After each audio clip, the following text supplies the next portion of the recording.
When you ready, when you buckle down, you ready, you like, God, give it to me, I'm ready. Just know, you gotta be ready.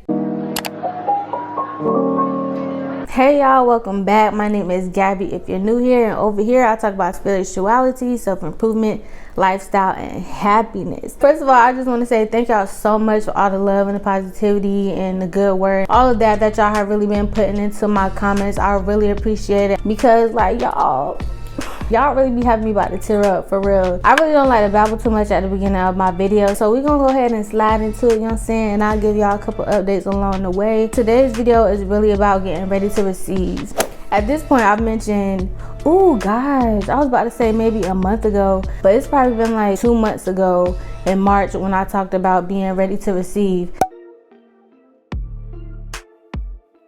I've had my insecurities just like a lot of other people, and a lot, I think, of my insecurities came from dealings that I had with people, conversations I had with people, and things like that kind of just built over time. I started to see some of my ways when I first moved away from home, moving all the way across the country, being in a place where you don't know anybody or anything. It really kind of forces you to look at yourself in a different type of way, and that's kind of really where the deep of my self-improvement and growth really began. And in the past 7 months, with the things that's been going on, even with the growth that I've been having, I noticed that there were a lot of ways that I felt down about myself. And I'm not talking just insecurities about how I look, because it really goes a lot deeper than that. But one of those things that I've dealt with is unworthiness. And I had made like this video a while ago where I was just saying I didn't even feel worthy of my own name. I didn't like for people to ever call me Gabrielle, because it just felt too, I don't know, it just feels like a name of such stature, you know what I'm saying? I always wanted the people just to call me Gabby, just to keep it, you know, let's just keep it cordial. Let's just keep it cordial. And I really had to work through that. I just really got to a point where I had to see myself for who I really was and for what God says. Like, people say that you need to see yourself how God sees you. And I'm like, I don't know how God sees me. I don't know what God says about me. You know, you can't just open the Bible and like, oh, that's what God says about me. It's kind of, I don't know, you kind of gotta find it. So I had spent some time trying to figure out what God says about us, and it's something that I'm still digging into, trying to figure out. But I've gotten some things to the point where I'm like, okay, I'm kind of special. I'm a little special a little bit. And when I started getting full and what the word says, and really being happy with who I am as a person from the inside and the outside, I just really started thinking to myself like, dang, yo, I really need to get myself to a place where I'm ready to receive. How can I ask God for A, B, C, and D, and I'm not even doing anything to prepare myself to give what he asking me for? Like, I need to get myself right. I need to get my household right. I really need to get my mind right, because I don't want to miss out on my blessings just by not being ready. So this was something that I was thinking to myself, and it was either that same day or that next day I was talking to my mama. She hit me up via text and we were talking, and there are some changes that's going on in her life too. And my mama picked up a second job, and when she told me that, it really just shook my whole equilibrium, you know what I'm saying? Because I mentioned before that I grew up in poverty. I did grow up in the hood. There were times where we would come home and the water was off or the electricity was off, you know, that type of thing. But I really don't have no complaints about my childhood. Now, the relationship what I had with my daddy, that's a whole nother story. My mama tried her best and my stepdad to provide us with everything we needed, and I think they did a pretty good job. And as I got older and really began to see, probably around late high school, what life was really like, and life just really started getting tighter and tighter. When my mama started making more money, she lost food stamps, so it was good, but it also made the house hard because we didn't even really have food like that no more. I just seen a lot. You know, my mama's a very strong woman. The only time I ever seen her cry was when my brother died, when her son died. And around that time is when I really started to be like, I want to be able to take care of my mama. I want to be able to help her financially and stuff like that. And I told myself in college when I got into nursing school that my plan was always to get a job, go back home, work for a year, save up money, and then, you know, boom, just go start doing my thing. It didn't happen that way. And I always told myself that I was gonna give my mama my first check, just let her have the whole thing. And it never happened, of course, because I'm not a nurse. That pathway just didn't work out for me. But that's something that never changed, and it just became a dream of mine. My mama don't ask for nothing. She holds it down. How can you see somebody go through so much and just still keep pushing, still keep working? And I don't know, I just really appreciate and I just value my mama, and I just want to do so much for her. Like, I want to be able to provide for her. And when she told me that day that she got another job, even though it wasn't anything that was laborious or anything like that, it just still did something to me, because I'm like, no, it's not supposed to be like this. It just really ignited something in me. And I remember that night after we talked, when I tell you I was on my hands and knees praying, y'all, I mean, I prayed from the core, like I meant that. I was already talking about how I'm ready to receive, but I'm letting you know right now, I'm ready, because I got things to do for you. I got things to do in my life. I got things to do for my family. We in this together. I'm ready. Come on, bring it. That next day is when I went from 89 subscribers to 104. And I think since then, I just see being ready to receive in a much bigger way than I saw it before. I told myself I need to get my household in order. Y'all, I started cleaning, making it look good, fresh. I shampoo all the couches in the house. I shampoo all the kitchen chairs, different little baskets to organize stuff around the house. I was really just making sure things had a place, throwing stuff away. I was just kind of cleaning and purging the house. I went through all Sarai's book, every book that I felt like didn't have a message or didn't promote her or her mind in some type of way. I took them books to go get donated. She only has books that'll teach her a life lesson, that teach her about values, and that teach her about life, love, and God and Jesus. I was really busting it down in here.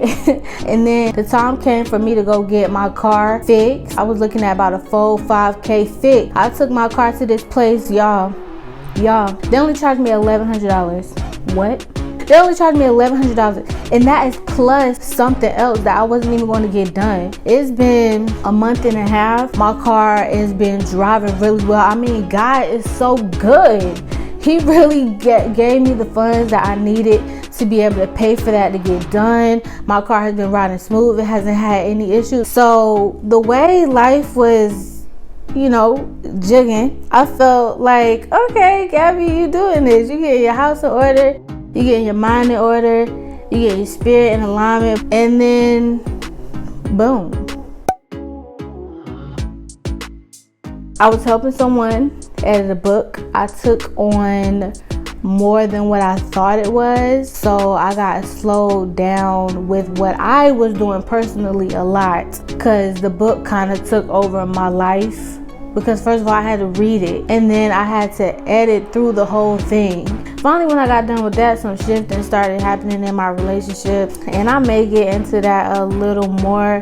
I just don't know, like, it's kind of like, you know how on the TV shows they be like, oh, we don't talk about an active murder case. That's low-key how it is. Like, ain't nobody cheating. Relationships go far beyond something like that, but there are some things started, you know, some conversations started happening, and some things kind of started moving about. So I'm like, whoa, what's going on? I thought we was good, God. Things are starting to look up. I thought we was good. Then we had friends came in town.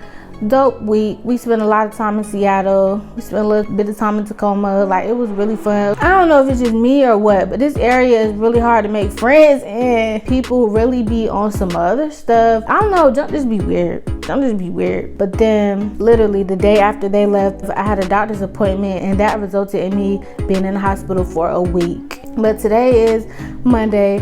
I had an appointment Friday. But let me tell y'all, when I got to the hospital, they were like, you know, we want to put you on the monitor right away. If things don't sound right, we sending you straight up to labor and delivery. I'm only 32 weeks, y'all. It's too early. So I prayed before I even left that everything was gonna go well. When that lady told me that, boy, I texted my mom. I was like, Mom, I need you to put in prayer for me, because they're trying to tell me They try to tell me that they gonna keep me in this hospital. They gonna send me up to labor and delivery. Blah, blah, blah, blah. My mom was like, I got you. And don't let them force you to do anything that you don't want to do. So we get in there, we get on the monitor and everything, and I knew our point as soon as I heard it, y'all. My baby good. That heartbeat was perfect. The nurse was like, wow, I'm very impressed. and then the doctor came to see me, and the doctor did the ultrasound, and all the fluid, y'all, all the fluid that was around my baby heart, that was around my baby abdomen is gone, y'all. Gone. Won't God do it? And all that stuff, so I'm saying, like, I want to thank y'all for all y'all prayers, for real. Like, y'all came together with me on that. We put them words up, and God did that, y'all. I wasn't even on all the medications that I was supposed to be on, and my baby is good. I'm seeing now that when you at a place where you ready to receive, it's not just like, Lord, I'm here, I got things in order, I'm ready for what you have for me, and to think that only good things are going to flow in. I think when you get to a point where you're ready to receive, that means you're ready to receive all the smoke. You ready to receive all the smoke. Because there are some things that I feel like have just blown up in my face. Some things that have gotten really hard. There's even some situations that are just, there's some people that I have really just been trying my best for years. Things have just gotten to a head. You know, I try my best to be respectful and everything, but I've gotten to a point where I gotta put my foot down. Like, I don't care if you can't respect me and communicate and really understand what I'm trying to say to you. I'm not gonna keep trying to please you. You know what I'm saying? And some things we just have to learn the hard way. I try my best to be respectful with everybody, and I think because of that, people try to run over me a lot. They try to run over me a lot. There's some things I've been struggling with that God has been helping me through, but it's been it's been some hard situations. It's like, yo, this sucks. Why I gotta be in the middle of this? But I can see the blessing in being in the middle of it. I started this whole thing with being ready to receive, like, okay, God, I'm buckling down, I'm ready.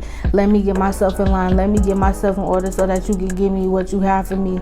But it's not just about getting yourself ready so you can receive the blessing.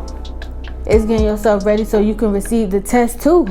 I was listening to this little message one day when I was in the hospital, and it was by Pastor Stephen Furtick. I think that's how you say his name. I don't even really like listening to him like that because I just feel like he's so extra. But he just said something that made, in a short video, that made me click to the full sermon. And he said something that really stuck with me. He said, you can ask God for whatever you want, but you cannot tell him how to give it to you. And when I heard those words, I just could not get them out of my head, because that's so true. I think when we ask God for a certain thing, we already have an image of our mind of how he's going to make it happen or how he's going to bless us. I pray for my relationship. I pray for my boyfriend.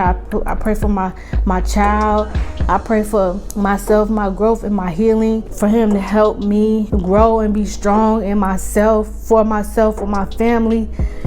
And I think you kind of just think he's just gonna give it to you. You know, that's what I be thinking. But the way he gives things to you sometimes, he don't just give it to you. He make you work for it. He make you work for it. And I've been working. It's just a lot. I've really been wanting to speak on getting ready to receive for months. And my whole vision of what being ready to receive has changed, because when I first was thinking about getting myself ready to receive, like I said, I was cleaning my house, I was trying to get my mind right, I was trying to get on track with routines. I really was just trying to get into a groove to allow myself to be open for things to come in. But I realized since then that it's not just about receiving everything that's good. It's about the tests that you have coming. You gotta be ready to receive them tests too. And them things is hard, honey. When I tell you, I literally forgot what it feels like to be heartbroken. It sucks. And sometimes it makes you think very selfishly. I told y'all how I start my days with journaling and praying and reading my Bible. It's just been such a time that I haven't even been doing that. But it's not even because I don't want to. I be wanting to. It's just, if I ain't never been in spiritual warfare right now, that's what this is. That's what this is. And I had this list. I wrote down a prayer list, and I was so happy that I wrote the date on it. And the date was March 25th. And I wrote down everything that I was about to start praying for in a different way. And everything on that list, which was about everything got shook. And I've been in a little funk for a while, but I saw this scripture the other day, a couple days ago, that really started pulling me back out. And it was saying something about how the Holy Spirit prays for you when you can't pray. And when I saw that, it just really did something to me, because I'm like, okay, God, you know I'm trying, you know I want to be there as much as I'm struggling. I just don't know how. I just been so hurt and confused that I don't even know what to write. I don't even know what to pray for. But you still hear me though. And that just brought me so much comfort, because I want to do the right thing. But when you so hurt, it's just, you don't know what to do. You don't know what to say. Since then, I'm starting to feel like myself again, even though a lot hasn't changed. The fact that me and the little one are doing well, I mean, boom, that's a big blessing in itself. But getting ready to receive it, it goes deep. But I feel like after all the shenanigans, I'm standing back up on my 2 feet, and I can keep pushing to do what I need to do for God and for me. It's this song called Turning Around by Vashawn Mitchell. Oh my gosh. I love that song. Y'all gotta look that one up if you don't already know that song. Like, whoo, that's like a on repeat type of thing. That's what I gotta keep telling myself. It's turning around for me. Around for me. Like, come on, stop, y'all, stop. But yeah, I feel like I got so much more to say. It's been 3 weeks, but we here, babes. We here, and we got the content and all that, and we doing all that. So yeah, just know, when you ready, when you buckle down, you ready, you like, God, give it to me, I'm ready. You gotta be ready. You gotta put on your armor of God. You gotta have your little promise Bible, your little journal. You gotta have your mind ready to pray, because He gonna come for you. He gonna come for you with things that will help you, but they might hurt you too. Sometimes you gotta be hurt to get healed. So yeah, that's it for now, y'all. Y'all stay cool, y'all stay blessed, y'all stay safe. And until next time, and peace and love, I'm out.